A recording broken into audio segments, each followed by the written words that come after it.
దేవుని మరచువారలారా దీన్ని యోచించుకొనుడి, లేని ఎడల నేను మిమ్మను చీల్చివేయుదును, తప్పించేవాడు ఎవడునూ లేకపోవును. కీర్తనలు 50 అధ్యాయం 22 ఉంది.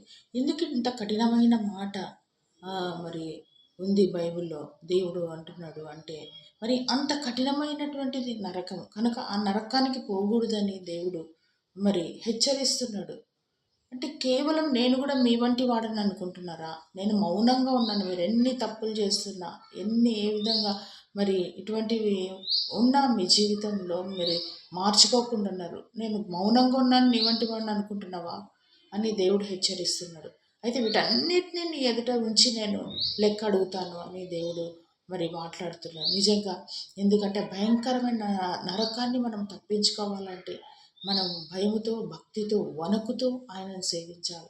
మనం కూడా మన పిల్లల్ని ఏ విధంగా గద్దిస్తామో, వాడు తప్పు మార్గంలోకి పోతున్నాడు అని మనం ఎట్లా హెచ్చరిస్తామో, గద్దిస్తామో, శిక్షిస్తామో ఆ విధంగా దేవుడు కూడా మనల్ని ప్రేమిస్తున్నాడు. ఆయన రక్తం పెట్టి, ఆయన రక్తాన్ని క్రయధనంగా చెల్లించి మనల్ని కొన్నడు గనక, మనం ఆయన సొత్తు గనక ఆయన వలె మనం జీవించాలని ఆయన ఆశ ఉన్నది. హల్లెలూయా.